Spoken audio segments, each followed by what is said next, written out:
My heart aches, and a drowsy numbness pains my sense as though of hemlock I had drunk, or emptied some dull opiate at the drains. 1 minute passed, and leathwards had sunk. 'Tis not through envy of thy happy lot, but being too happy in thine happiness, that thou, light-winged dryad of the trees, in some melodious plot of beech and green and shadows numberless, singest of summer in full-throated ease. Oh, for a draught of vintage, that hath been cooled a long age in the deep-delved earth, tasting of flora in the country green. Dance a chromical song in sunburnt mirth. Oh, for a beaker full of the warm south, full of the true, the blushful hypocrisy, with beaded bubbles winking at the brim, and purple-stained mouth, that I might drink and leave the world unseen, and with thee fade away into the forest dim. Fade far away, dissolve, and quite forgot what thou amongst the least hast never known, the weariness, the fever, and the fret. Here, where men sit and hear each other groan, where palsy shakes a few sad last gray hairs, where youth grows pale and spectre thin and dies, where but to think is to be the full of sorrow and laden eyes despairs, where beauty cannot keep her lustrous eyes, or new love pine at them beyond tomorrow. Away, away, for I will fly to thee, not charioted by Bacchus or his parts, but on the viewless wings of poesy.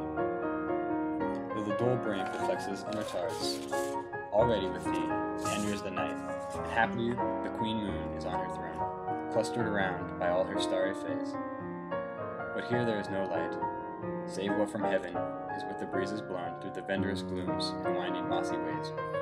I cannot see what flowers are at my feet, nor what soft incense hangs upon the boughs, but an embalmed darkness guess each sweet wherewith the seasonal month endows the grass, the thicket, the fruit tree wild, white hawthorn, and the pastoral eglantine, fast fading violets covered up in leaves, and mid-May's eldest child. The coming musk rose, full of dewy wine, and the murmurous haunt of flies on summer's eve. Darkling, I listen, and for many a time I have been half in love with the eastful death, called him soft names in many a mused rhyme, to take into the air my quiet breath. Now more than ever seems it rich to die, to seize upon the midnight with no pain, while thou art pouring forth thy soul abroad in such ecstasy. Still wouldst thou sing, and I have ears in vain? To thy high requiem become a sought.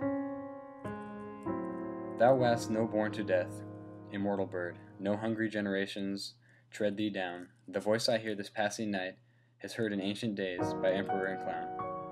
Perhaps the self-same song that found a path through the sad heart of Ruth, where sick for home she stood in tears amid the alien corn. The same that oft times hath charmed magic casements opening on the foam of pearlious seas in fairy lands forlorn. Forlorn, the very word is like a bell to toll me back to thee in the soft self. Adieu, the fancy cannot cheat so well as she is famed to do, deceiving elf. Adieu, adieu.